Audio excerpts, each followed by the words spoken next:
Saya semalam telah diperiksa dan diamankan oleh pihak kepolisian. Saya diperlakukan dengan baik selama saya ada di dalam penahanan dari pihak kepolisian. Dan saya kira bagaimana kelanjutan proses hukum yang akan saya alami itu nanti saya serahkan kepada pihak Polri untuk melanjutkannya sesuai dengan hukum yang berlaku.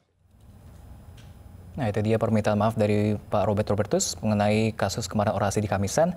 Kita kembali ke Pak Suparji lagi. Pak Ahmad Suparji, lalu ini agak-agak ngeri-ngeri gimana gitu kita sebagai orang awam ketika ingin menyampaikan pendapat, lalu takutnya menyalahi aturan. Sebenarnya batasannya seperti apa agar tidak menyalahi aturan? Karena kita ketahui juga kalau menyampaikan pendapat juga dilindungi oleh undang-undang.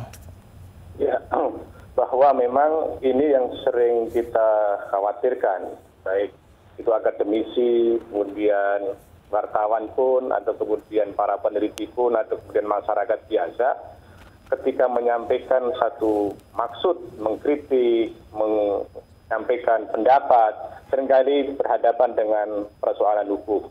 Meskipun kemudian koridor yang ada itu sudah diusahakan untuk dipenuhi. Misalnya bahwa yang bersangkutan harus izin, ya, harus melakukan pemberitahuan.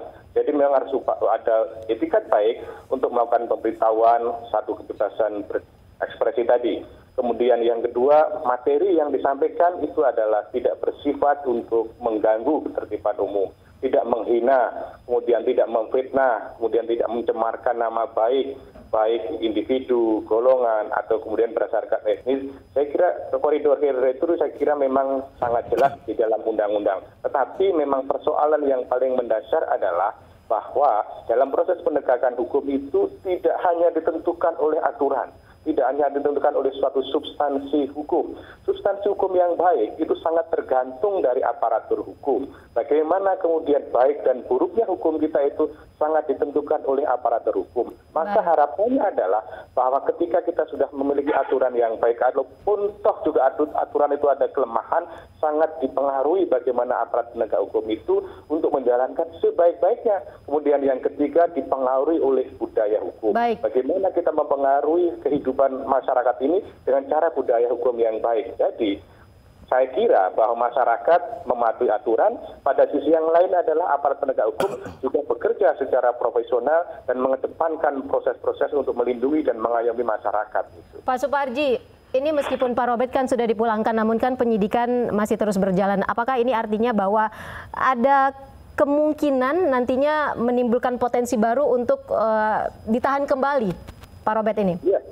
Kalau kemudian yang bersangkutan menggunakan pasal yang kita sebutkan tadi itu, yang ancaman hukumannya itu tidak sampai 5 tahun, maka yang bersangkutan meskipun itu tidak dibebaskan statusnya tersangka, itu tidak bisa ditahan karena syarat objektifnya itu tidak terpenuhi. Berbeda lagi, dalam proses pengembangan ada pasal baru yang ditemukan yang memenuhi unsur atas perbuatan pidana yang bersangkutan.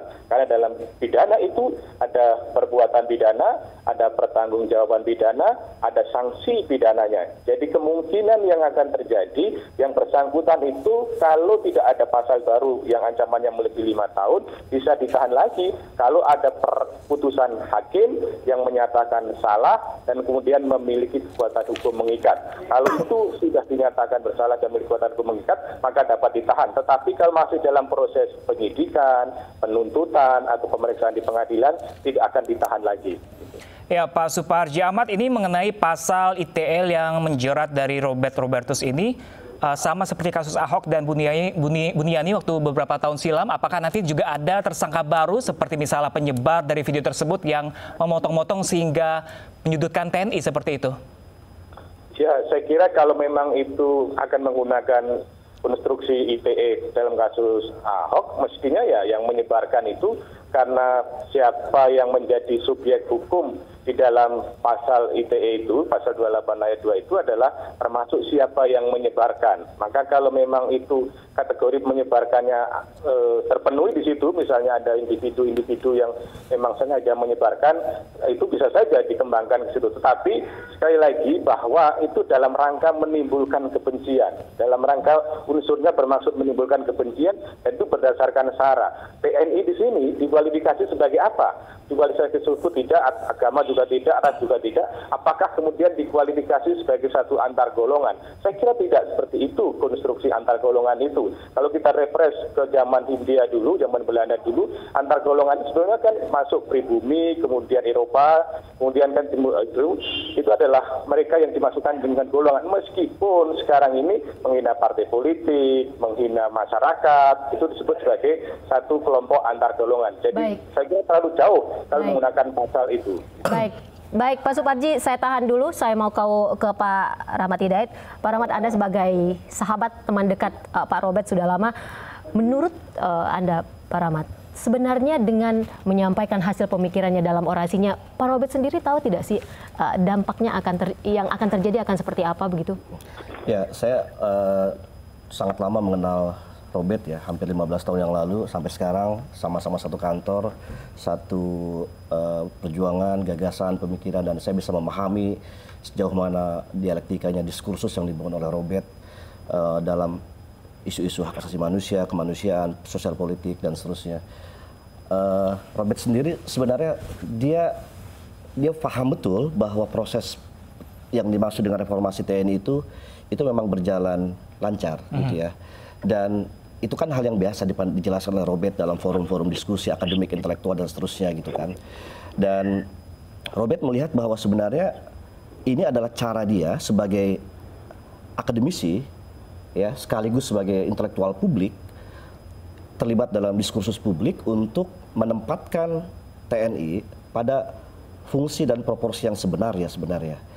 Nah, kalau ditanya kemudian apa yang terjadi dengan dampak itu, sebenarnya Robert juga di luar dalam pandangan kami teman-teman aliansi itu, sahabat di kantor dan aliansi teman-teman dosen UNJ itu di luar jangkauan, di luar ekspektasi Robert sendiri. Karena Robert toh bukan sekarang saja dia berbicara dalam level publik nasional dan internasional, dia banyak di publikasi di internasional, di forum-forum akademik. Jadi dan sebenarnya Robert sama sekali dia memberikan satu perspektif dalam isu demokrasi, hak asasi manusia terkait dengan TNI. Dia juga beberapa kali concern dalam hal publikasi tentang reformasi TNI, diskusi dengan kalangan beberapa petinggi TNI yang punya pemikiran cemerlang, gagasan yang bernas, dan seterusnya. Jadi hal yang sebenarnya bagi kami, akademisi, sosiolog, dan seterusnya, itu hal yang lumrah dilakukan. Dan kami di kampus sama dengan teman-teman Robert, sahabat-sahabat Robert, kolega Robert, itu hal yang sebenarnya biasa-biasa aja gitu loh, nggak ada masalah. Cuma dalam konteks yang tadi saya bilang terlalu rumit dan seterusnya, ini menjadi bola liar gitu ya. Meskipun saya sepakat tadi dengan Pak Suparji bahwa ini isu hukum dari segi hukum ini memang ya perlu ditinjau ulang, dan makanya kemudian teman-teman aliansi memberikan satu pandangan bahwa ini harus dihentikan kasus Robert ini, karena bagaimanapun dalam pandangan kami tidak ada maksud, tidak ada motif sama sekali bahwa Robert ingin menghina institusi TNI, Robert ingin melecehkan, melakukan ujaran kebencian ke TNI, tidak ada dalam pandangan. Karena sekali lagi saya bisa memberikan garansi, catatan bahwa Robert bukan orang pada level orang yang bisa melakukan dengan mudah itu. Artinya kalau sering melakukan diskusi, misalnya mengangkat mengenai demokrasi, reformasi TNI, berarti Pak Robert sendiri sebenarnya dekat dengan kalangan TNI? Ya, karena saya tahu persis pergaulan, lingkungan, jejaring dia juga, jaringan dia banyak berdiskusi dengan kalangan dan beberapa forum-forum, satu panel dengan jenderal, dengan tentara aktif dan seterusnya. Yang kalau saya bisa memahami alur pemikirannya itu sebenarnya gagasan pemikiran Robert dengan beberapa jenderal aktif TNI itu punya satu benang merah, bahwa isu yang sama, punya concern yang sama, mengangkat kembali menempatkan kembali TNI pada profesionalismenya di isu pertahanan dan seterusnya. Sebenarnya pada satu titik itu clear di situ, benang merahnya ketemu, bridgingnya ketemu. Cuma ini kan ya kita tahu sendiri dalam konteks yang sedemikian rupa dengan isu kontemporer Indonesia, ya ini akhirnya kemudian kami bisa memahami bahwa terlalu rumit untuk bisa menjelaskan kasus Robert ini sebenarnya. Gitu. Oke, Pak Rahmat Hidayat, ini kan yang menjadi sorotan kepada masyarakat adalah isi dari orasi yang mengatakan dui fungsi ABRI pada tahun 98. Mungkin Pak Rahmat sendiri yang bisa menjelaskan, karena pada tahun 98 pun saya belum begitu aktif, mungkin belum produktif, mungkin masih SD kali ya. Mungkin apa sih dikhawatirkan ketika TNI menjadi dui fungsi menjadi sipil, seperti apa? Ya, dulu ini kan lagu ini sebenarnya marak dan biasa dilakukan oleh teman-teman aktivis gerakan mahasiswa di 98 pada saat reformasi 98, karena dominasi hegemoni ABRI saat itu di urusan wilayah sipil. Dia menempati jabatan-jabatan strategis, dia masuk di politik, di Senayan dan seterusnya, dan kemudian isu yang mencuat dan yang diusung di reformasi 98 itu kan adalah menghapus dui fungsi ABRI itu sebenarnya. Kemudian muncullah lagu itu sebenarnya gitu kan. Lagu itu sebenarnya adalah satir ya, satir kritik ya dari tadi lagu yang aslinya adalah yang ABRI itu sebenarnya. Dan pada saat 98 itu kan lagu ini lagu yang menjadi pada saat kami teman-teman di lapangan di berbagai daerah gerakan itu menyanyikan lagu ini sebenarnya. Nah, sekarang dalam situasi saat ini, kemudian lagu itu mencuat lagi sebenarnya, dan Robert sendiri mengatakan bahwa dia bukan orang yang menciptakan lagu itu, karena lagu itu sendiri sudah biasa, sudah biasa dilakukan, dinyanyikan oleh teman-teman gerakan mahasiswa. Nah, ini yang saya kira juga lagu ini yang juga salah satu bumbunya bahwa ini yang kemudian beberapa kalangan tertentu merasa tidak nyaman, merasa dalam tanda petik mereka terhina dan seterusnya gitu ya. Tapi kembali ke isu utamanya sebenarnya bukan itu sebenarnya. Isu utamanya, poin utamanya adalah kritik Robert, refleksi Robert, dan sekaligus sebenarnya warning dari Robert, hati-hati TNI jangan kembali terulang kepada pengalaman lampau silam untuk kembali menguasai urusan politik, sipil dan seterusnya. Poinnya itu sebenarnya, learning poinnya itu sebenarnya. Baik, saya ke Pak Suparji terlebih dahulu, Bang Rahmat. Pak Suparji, ketika menangkap Pak Robert, polisi menggunakan laporan model A. Menurut Pak Suparji sendiri, apakah laporan model A yang dilakukan atau diberlakukan polisi ini sebenarnya memang direkomendasikan dalam penegakan hukum kita, Pak Suparji? Ya, laporan model A itu kan bagian dari upaya menjalankan fungsi polisi sebagai alat negara yang selalu hadir dalam kehidupan masyarakat, terus kemudian mencermati, mengamati apa yang terjadi pada Kamisan itu, terus kemudian dibuatlah laporan model A itu. Jadi kan dalam penanganan satu kasus itu bisa ada laporan dari polisi itu sendiri, kemudian dari laporan dari masyarakat, bisa ada kemudian dari pengaduan. Jadi itu adalah secara administratif hal yang biasa saja.